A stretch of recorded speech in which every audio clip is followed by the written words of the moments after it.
mic'd, so let's get this show started.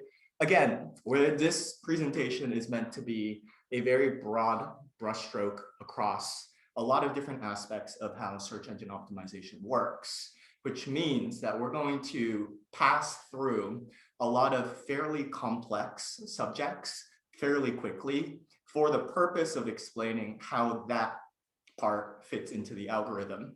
That said, as Shannon was saying earlier, that if you have any questions, thoughts, drop it into the Q&A. It's unlikely if you dropped it into the chat that we could keep up with it in a meaningful way. We will try our best if you do that instead, but let's get started. Let's go. All right, so how does search engine optimization work in 2021? We're very excited to explore the relationship between content and SEO in Google's algorithm. What then we'll be talking about in today's call is the differences of these different parts that a lot of people have been doing when it comes to SEO. You first have technical SEO considerations. These are going to help Google access, understand, and serve your content. You're going to have backlinks, what Google's algorithm was primarily built upon, which helps Google determine where your content initially ranks. But more importantly, you're going to have this emerging concept, what we are calling subject matter authority, which also helps determine where your content initially ranks. And that's going to be dependent upon your content quality, your content inventory, all these different factors. We'll get into that in just a second. Lastly, we're going to be talking about the ultimate signal that we believe Google is looking for, right? This is whether or not your content is engaging the user in a meaningful way and what a search query actually deserves. You can imagine this is going to help Google figure out whether you should rank up or down or not at all in the algorithm. What we're calling then all of this in the SEO is the SEO content lifecycle, right? So this is a screenshot of Google Search Console. You can imagine that the gray bar that you see first is going to be technical SEO. You can't have Google serve your content if Google can't find your content or if it loads slowly, that kind of stuff. Backlinks, the red bar, and subject matter authority, you can see is part of the wobble of the placement of how Google is going to initially think about putting your content into the search engine results page. But you can see here, the green bar, the blue bar, they're the longest because this is an ongoing effort of making sure your content is staying relevant and engaging the user.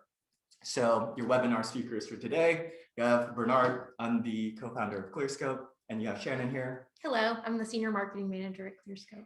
We have built the industry-leading search engine optimization. People are calling it the content optimization tool these days. We help people create better, higher quality content for the purposes of helping people find more of what they need faster. We work with a lot of large companies, as you can see here, but we're also honored to serve a lot of the small people, your one-person, two-person freelancers, or small content marketing shops. These are our bread and butter. Cool. So technical SEO, primarily the purpose of technical SEO is really to help Google access, understand, and serve your content. So you can imagine a lot of these things that people have been talking about with concern to technical SEO, like robots.txt sitemap, right? That just gives Google access to the inventory of URLs on your site. You can imagine a title tag or heading tags. These are designed to help Google better understand what your content is talking about. And then you can imagine all of these improvements that Google has been announcing recently with Core Web Vitals and page experience are to make sure that when Google serves your piece of content to its searchers, that it's actually looking good. So technical SEO then, in our opinion, the best way to think about it is like negative factors, right? If Google can't find your page, you're basically negative infinity. That's why, you know, a robots no index, if you will, is basically telling Google, like, don't even look at this page. And if Google can't find it, it's not going to serve it. Now, right on top of that, if you don't have a secure page, right, SSL or HTTPS, Google might look at that and say, okay, negative 50 points. Or if the page loads slowly, negative 100 points. However, right, at the end of the day, Google wants to serve your content on the page. So technical SEO, when you clean up a lot of your mistakes, really you're just getting yourself back to zero penalizations for the most part. You're going to get your positive factors through good click-through rates, relevant links, subject matter expertise, and of course, the crown jewel, high user engagement. So best way to think about technical SEO is that you want to fix your issues to get rid of the penalizations that might be applied to your site. And of course, those then help Google access, understand, and want to serve your content in the first place. As you can see here, technical SEO is then the starting point of how the SEO content lifecycle works, because Google has to find your content in the first place. Relevant links, the good old links, right? You know, we came from a world where it was link spam and private blog networks, if you were around during that point, and then now sponsored guest posts. Links have been a cornerstone of how SEO has been done. I have a hunch that when it comes to relevant backlinks, that Google has a topic model that deals with how relevant a link is based on where the domain is ranking for the specific topic that you're writing about. So here we have a hypothetical example. Somebody does a search for bone broth, and we see that rank number 1 will be Healthline, authority in the medical space. Rank number 10, you can imagine Wikipedia, just authority in every single space. And same could be said for the New York Times. However, right, under the way that we've been thinking about SEO, we believe that content that ranks in the high spots likely ranks there because that content is doing a good job meeting the needs of the searcher. So you can imagine that if something is ranking number 1 for a topic like bone broth, whatever that site internally or externally links out to must actually be very valuable. So you can imagine the URL on Healthline that does rank for bone broth, wherever those links go, either internal or external, those must be super valuable.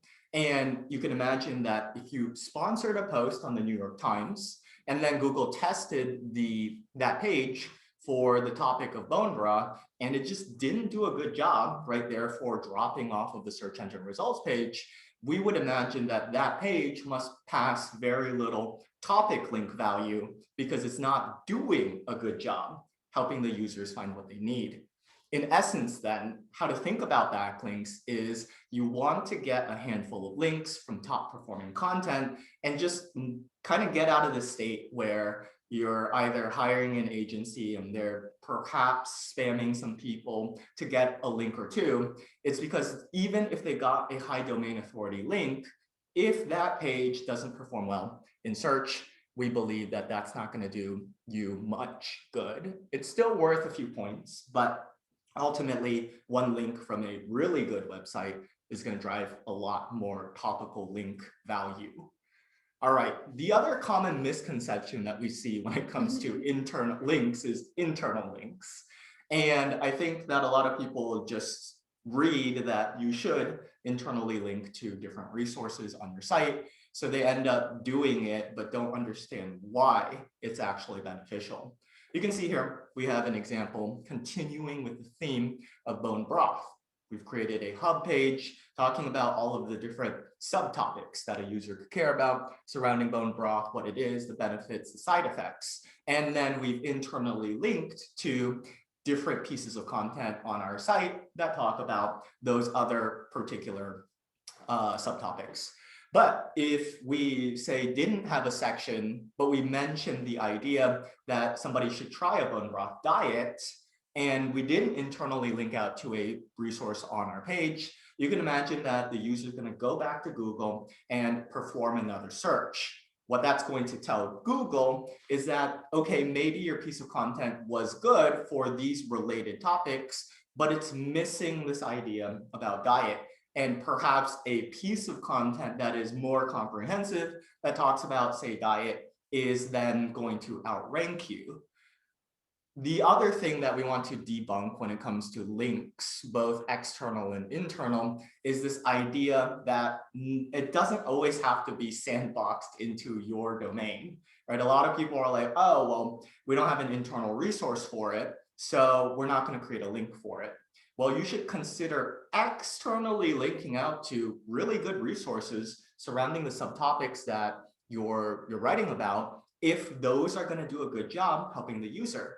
Because at the end of the day, if you didn't do that, you can imagine some percentage of people are going to be going back to Google and having to re-perform an additional search. So if you don't have a good internal resource, then don't force it, right? Or if you don't have one at all, just consider external links to good resources. And this is why this idea of external links and external citations is starting to become a more prevalent theme in SEO. So now we're at the stage where we're trying to make Google take a closer look at the content that we've produced. We're only halfway through trying to make Google take a closer look. The other way that Google is going to look at your content for the initial seeding is going to be looking at your subject matter authority. Here's where I'm going to pass it off to Shannon. Thanks, Bernard. Great, cool. So we're going to talk about subject matter authority and how this plays into where Google's determining where your content initially ranks. So we're kind of like introducing this term, and very simply, it comes from this idea that we've seen working across nearly every industry. Websites that talk about content well tend to see improved performance on related topics. We see this case of letting your archive work for you, right? So this is the question to ask then of what do I cover next? And how do I break into and build subject matter authority is going to be thinking about related topics. So what in your archive is currently working that you could create more content around? So this example is one from my youth. You can see, we published an article on the health benefits of wine, and it slowly began to rank. It was optimized with Clearscope. We had done all the right things, and we saw then that it began to rank higher and higher, gain more and more sessions. So then the next step in the content calendar was saying, well, bone broth's pretty trendy right now, so let's just try that. What we then end up seeing, if you follow the blue line there, you'll see almost immediately bone broth began to rank and gain traction in the Google algorithm because it was semi-related to this idea of wine health benefits. I had proven as a domain that I was a relevant resource for the health benefits of wine, and therefore users were then being surfaced my content for bone broth more consistently. Then I took it a step further, and I love mundane topics. You'll see this all the time. The health benefits of hot water, like Google it if you want, it's true. But we saw basically upon nearly instantly publishing it, we began to see sessions come from this article, right? So the one thing I really want to note here is that subject matter authority works, but you have to think about it extremely specifically. Basically, what we see here, there's no health benefits of food, right? These are all kind of oddball health benefits of liquids. Bone broth is a little different because it was trending at the time, right? So we'll talk about the life cycle of content in a bit, but this is really a good example then of how your existing content can perform and help you rank higher for net new pieces. So this is then also why we see this rise of topic clusters, right? Of this idea of a hub and spoke page. There was once this paradigm, right, where it was really about getting everything onto the page and covering it in a comprehensive manner. Land and expand. And this is why topic clusters were a compelling and interesting way to approach SEO. But then the same side of the coin is true, right? If high-ranking content is increasing your performance for related topics, then low-ranking content is going to do the exact same thing. The best analogy for this, and I love this one, is think of your organic archive, all those articles that you were really angling for to gain those organic sessions as a hot air balloon. No matter how much good air, no matter how much hot air you're pumping up into that balloon, your archive is not going to get off the ground if it's weighed down by sandbags. This is why the idea of content refreshing and content pruning is deeply important. But just looking at this visual though, you'll see then that for these two articles, the top pages, right, one was served to nearly 3,000 people and it did not get any clicks basically, right? Google then took a chance on the domain a second time for this subject matter, served it up to 1,000 people because, perhaps maybe they just didn't get it right. Maybe this next piece was really what they were trying to say with it, right? And people found no interest. And then you can see then the three articles that were related to this subject matter, related topics, were not surfaced up at all because Google had begun to doubt that this domain was speaking relevantly and comprehensively about the subject matter. If it's not covering one part of this idea of subject matter well, how can Google then trust that it's going to continue that? So then what you see is that Google gave this domain 2 chances in an experimentation queue, if you will, and then no more. So content pruning. I know that it's scary. You've paid for articles, you've put your heart into them, you stayed up till 3 a.m. writing that awesome think piece that was going to break the web. But the truth is that content pruning should be an active part of maintaining a healthy archive. You simply can't get your organic traffic off the ground if you have too many sandbags that are helping Google doubt your domain authority in the subject matter. Totally.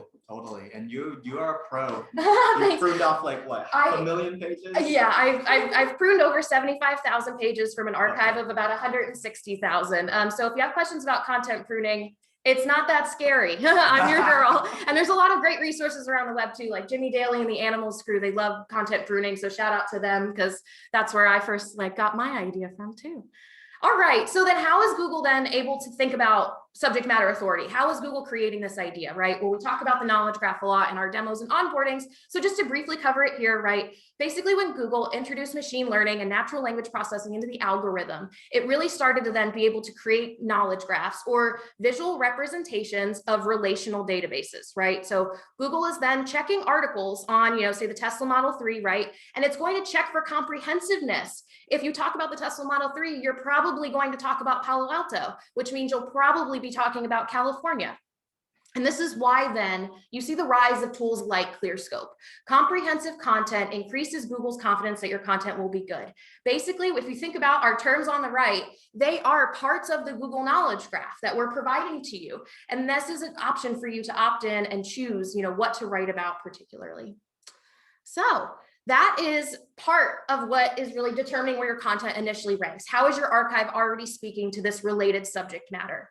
Now, the next part we're going to talk about is what happens when you kind of move forward and your piece of content is out there, right? So before I go there, though, we're going to take a break, check in on some questions. Yes. We've been getting some questions trickling in. And again, I want to encourage you throughout this to drop the questions in. Yeah. That's why we have a question break. So let them fly, but we're going to start then answering them in the order that they've come through. Josh Vector says, curious when external linking analysis will come out as a feature. I suppose talking about it from a Clearscope perspective. If you write about tax credits, you don't link to the IRS, then you're less likely to get ranked. We have the feature already. We've been beta testing it, which is why people have not explicitly gotten it in their accounts unless you asked for it specifically.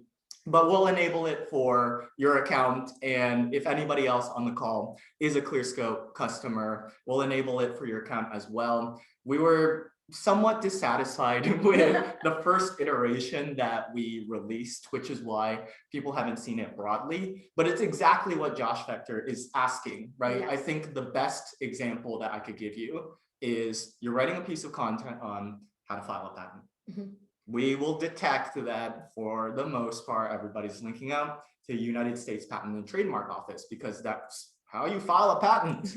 And so therefore, if your content piece does not do it, you can imagine people are going to have to go back to Google, reperform the search, and then find that particular resource. So again, we do have an aspect of that feature happening, and just send us a note, support@clearscope.io. We'll get you figured out, but we have an exciting new take on how that's going to work. It's like a little research tab in the right-hand bar of Clearscope. I basically want to start using Clearscope for my own writing again, just to use the research tab that's coming out. Yeah, it's looking pretty good. So slick. Yeah, we got some extra cool stuff with content themes that you'll see in a second. All right, so Phil says, any recommended tools to audit technical SEO besides Ahrefs? I'll take this one again. I would say that I think Content King is probably an interesting tool to check out. It's basically a live 24/7 monitoring tool that just makes sure that when content changes happen on your site, that you're aware of those particular changes.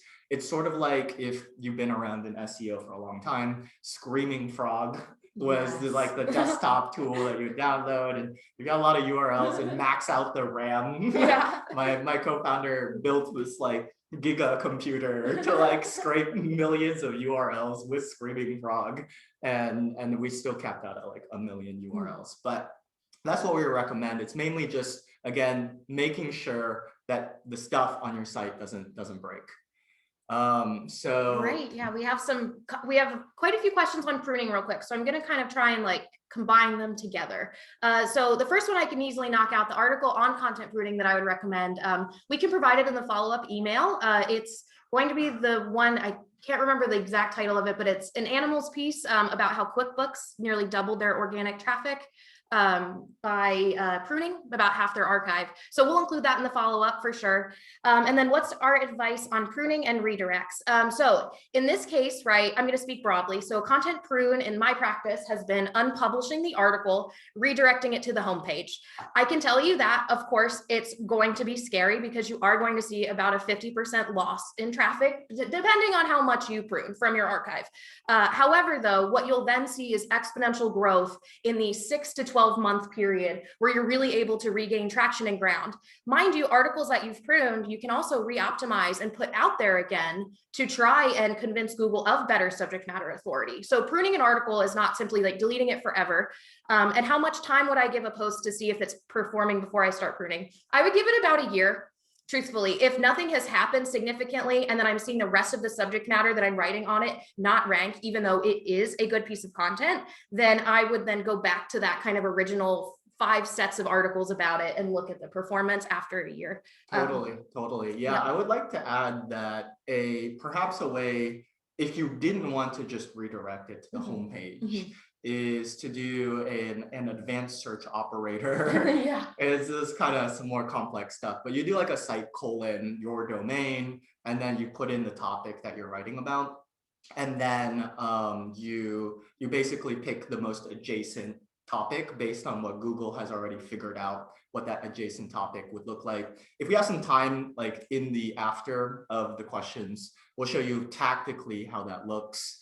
I would say that it's also worth considering just dropping the redirects to the homepage. So if you wanted to get really technical about like a prune, then you'd go to like Ahrefs, you'd see which pages actually had accrued some external, like some backlinks. And then you would want to obviously still retain the link value of those pages.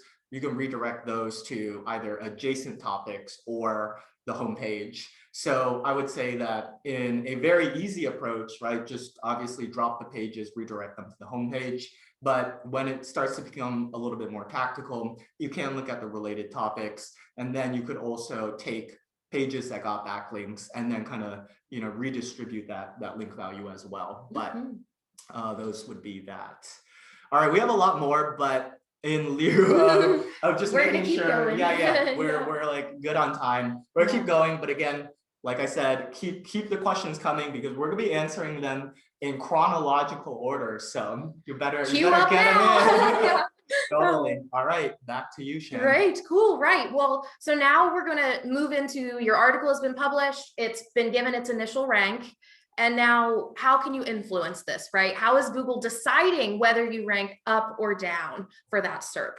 So the first part, and I want to say too, what Bernard's going to cover after this is not a this, then that. This is not a step A, step B. Both of what we're talking about is happening simultaneously, just like all of the other things that we covered already, right? You have to understand that this is not a process step. It's that all of these things need to be accounted for and thought of with the completion of an article. So user engagement signals, right? You probably know these as common terms like leading indicators, click-through rate, average time on page, bounce rate. We're not going to dwell on this, but we're going to really just dive into the visual example here of what we mean when we say a leading indicator can influence how your piece moves up or down.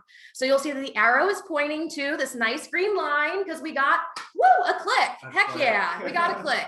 And then though, look at that nice orange confetti that follows it. You can see that because it earned a click, Google then rewarded this article with higher page positions as it went on as the article progressed through the lifetime.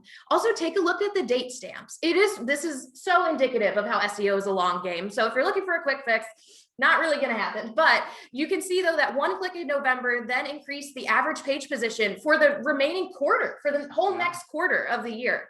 So Google really does care about leading indicators, but there is something that we do want to bring up. And there's this idea that a leading indicator is not true of every query. Every query, every search deserves different leading indicators. So the example Bernard and I really like to talk about is, say you have a piece of content that is answering a very simple question, right? It's a simple use case. Someone comes onto your page, they scroll down, read it, spend 10 seconds, bounce the heck out of there, but then didn't perform any additional searches. That is still concluding the search journey for that user, even though the bounce rate or dwell time, the average time on page was very minimal. So it's really important when you're thinking about leading indicators to really say and consider the fact that every search query is going to deserve different leading indicators, right? So moving on there, then this example is the one that literally cracked my head open like an egg when Bernard first showed this to me a few years ago. So the ultimate indicator of how well your content is performing is how well it's concluding the search journey. If we take a look and do a Google search for Kiwi, you'll see these three options. Now, we can say that at a certain point in time, Google did experimentation with a lot of different variations of the SERP for Kiwi. And what it found when it gave people kiwi fruit, that there was a non-trivial amount of people who had to still then exit out and perform a more specific search for Kiwi, the flightless bird, right? What it then also found, though, that there was a non-trivial amount of people who then still performed an additional, more specific search for how Kiwi, the fruit, had health benefits that they could put in their bodies and benefit from. And so what we see now is this idea of a SERP now featuring all of the possible perspectives that a user could care about when given a broader keyword. So Kiwi the fruit, right? Kiwi the airline, Kiwi the bird, which one do you want? We have a really good practical example of how you can then influence this and understand how this SERP is being put together. And that is our very favorite, well, forgot the slide, but you can see then the non-trivial, how Kiwi then splits out and breaks into the different subsets of what people could care about, the evolution of the search engine results page, right? Cool. So now we'll go to my favorite practical example. We'll start with bone broth. Yes, we love it. So a Google search for slow cooker bone broth recipes, pretty specific. It's a monthly search volume of 880. It's not, the highest, but it's like not nothing. And who do we have at number one? Our gal Platons and Parents with Better Than Botox bone broth, right? So she has done a really excellent job at comprehensively covering a slow cooker bone broth recipe, and Google has rewarded her with the number one spot here. Now let's take this out. Let's move this back a bit. Let's look at now just bone broth recipe. And what do we see? Our girl Platings and Pairings at number 4 for just bone broth recipes, which has an incredible monthly search volume of 22,000. That's a huge leap, 880 to 22,000, right? But Platings and Pairings has just written a really comprehensive, good article that people are finding useful. So let's go a step further even, right? Let's take it out to bone broth, where we see a monthly search volume of 74,000. And who do we have? Platings and Pairings at number 6. And so what this means then for you is that when you write a piece of content that targets the relevant search intent, you have the high possibility of winning the rankings for the head topic. So because Platings and Pairings wrote a really good article, just because it was a really good article, right? A monthly search volume of 880, she was then surfaced up to almost 100,000 impressions for monthly search volume for this particular topic. So that's why we always talk about finding the relevant search intents to win the rankings for these head topics. So this is really where we're at in the SEO content lifecycle, that green bit, right? User engagement signals and what is a leading indicator. And now Bernard is gonna talk about what a search query actually deserves, right? This is interrelated with concluding the search journey. You can imagine that people are performing searches for an infinite amount of things really on Google, and therefore you have an infinite amount of pairings of what a user is actually caring about within a particular query or topic, and with then the right content experience. The easier way to think about these are like videos or tools or whatever, right? And then those are then paired with what we call like soft or hard associations, depending on what the obviously content is about. So as an example, we also like to talk a lot about credit cards, very competitive, very lucrative industry if you can rank well. And I'm on the market. I'm gonna do a search, best credit cards. Well, I want to then probably be served by a catalog of credit cards where me as a user, I'm gonna care about whether or not the content or the reviews on that particular catalog website look legitimate.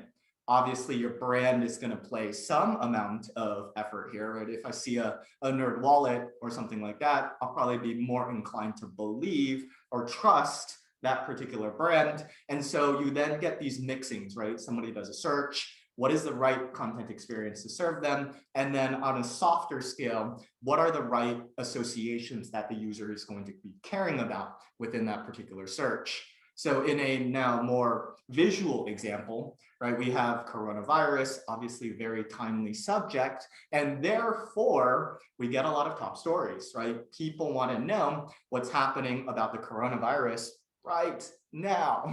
They don't want to know what happened even yesterday or the day before, because that news is no longer news. At the same time, they want to know what's happening about the coronavirus, not from bernardsblog.com. They want to know from CNN, Washington Post, right? So you have to be a media or medical authority to qualify that has published content within the last few hours that is credible. If you did not have any of those criteria, this is what we're calling hard associations, you would never rank for coronavirus. At the same time, right, another example, if you wanted to write a piece of content on how to surf, you would be off to the wrong foot to begin with, because when somebody does a search for how to surf, you can imagine that they're probably going to be better engaged with a video. This is why you see a featured video showing up for how to surf. So how to surf is going to lean more on these criteria that the user is better serviced through video, images, multimedia, and perhaps a little bit of text-based content to illustrate specific steps on how to surf. But if you didn't have any video or images, then you likely wouldn't do that well in SEO. This is why, right, when you read, if you read those studies that are like 200 plus SEO factors analyzed, that there's all these different things that people throw around, right? Like you need to internally link, you need to refresh your content, you need video, you need images. And the answer, as it usually is with SEO, is that it just depends on the query that you're targeting. So why are content refreshes important? Well, if a topic is evolving very quickly, then refreshing your content to meet the topical evolution of that particular subject is going to be very relevant, which we're going to touch upon in just a second. That's probably the most interesting facet of how to think about SEO today.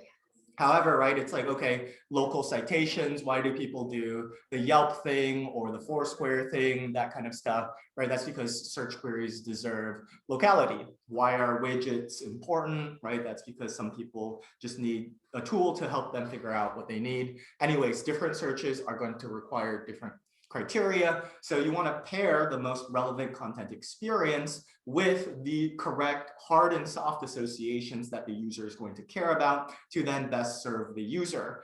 If you're writing a review on the best vacuum cleaners and you've studied that particular content result, you know that the New York Times, the wire cutter, is going to show up usually in the top spots. And they have this really distinct section that says, why you should trust us. How many of y'all have Google, you know, best whatever to actually do some research, be presented with basically what's an affiliate site and kind of just, you know, be a little bit disgusted, right? It's like because you don't trust them. So it's important to understand just at a very highest level what the user's trying to do, right? Perform some research. Therefore, we should serve them a catalog of product reviews and really imbue trust in them that we have bought the product and actually tested it, right? And these are going to be the things where 1 year, 2 years down the line, if you're not doing them, then there's gonna, I can foresee, I don't know if this can happen, right? But it's like an affiliate like update, right? Like there's a medic update, and you might just be wiped if you're not really kind of giving the trust elements to the user. This brings us to the idea that Google's algorithm is constantly changing, but more importantly, that topics are always changing. So we have a Google Trends screenshot for bone broth. And you can see here on the screenshot that bone broth is peaking at January of 2019 in terms of interest.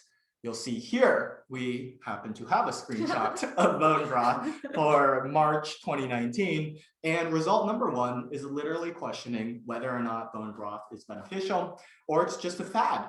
That coincides with, right, what was the peak of bone broth, and that makes a lot of sense. You can imagine, though, that now when we take a look at bone broth, that the search intent is evolving over time. And what we see as rank number 1, number 2, and number 3 are all pieces of content that primarily just address the intent, how to make it, and benefits. So this idea is that topics change over time, and therefore people's engagements or interest in particular subtopics will also change over time. We're gonna stick with this example, but when bone broth first emerged as an interesting topic, people are gonna be like, okay, well, I wanna know what it is. Then they're gonna be like, okay, well, that seems interesting, but is it actually beneficial, right? Does it actually have benefits? And then some more scientific research might be performed that says, yes, bone broth actually helps. So then it's going to evolve to, okay, these are the top benefits, and people are going to just want to know how to make it. So a traditional topic cluster and spoke, hub and spoke approach we see is actually out of date because it's trying to do too much and not serving the relevant needs that the user exactly could care about. You know these as ultimate guide to X, or bone broth, or bone broth 101, everything you need to know about bone broth. Well, the problem is that people don't want to, at this point, know everything about bone broth. They just really want to know how to make it or what the top benefits are. And as a matter of fact, we are seeing then this emergence. You might have seen it too when you've Googled, right? Something like bone broth or CBD related. There's gonna be these articles that are like, I tried CBD for a few weeks and here's what happened to me, right? And so that's that's giving somebody the experience of what they felt when they consumed that particular thing. You can imagine, right? Like we interviewed 7 industry experts on blah, and here's what they have to say. Is sort of who can we trust, right? Because people want more of a medical authority to tell them about the things. So these emerging topic perspectives are actually even more important to consider in your SEO content strategy, even though they may have 0 search volume in a traditional keyword research approach. You still want to cover your bases because topics are going to change over time. What people are going to care about is going to change over time. And you're likely already seeing examples of this show up in the search engine results page when you're looking, and those are catching your eye, clicking on them. And it's an interesting time when it comes to SEO. So again, what we covered then in today's call, technical SEO, relevant backlinks, subject matter authority, user engagement signals, and what a search query actually deserves. And all of this goes into the SEO content lifecycle, right? So to recap, technical just helps Google find your content and want to try serving it. Relevant backlinks, subject matter authority, or your content inventory quality, then determines where your content initially ranks. Put initially in quotation marks here, because you can actually force Google to take another look. When some of you have used Clearscope to refresh or optimize your content, oftentimes we've heard feedback that's like, wow, and then I slot it into the second page or the first page. What's happening is that Google's taking a look and saying, that piece of content looks like it's better. And so maybe I'm going to try seeding it higher up in the search engine results page. This is also the same thing of when you build links. right? And you're like, oh yeah, my traffic has improved. Well, what links has forced Google's algorithm to do is to take another look. So initially is a constant state, and a link, a very powerful one, or a content refresh that uses a content optimization tool like Clearscope does influence that significantly. But over time, if your content is not staying relevant, then that's where you see the drop in terms of your rank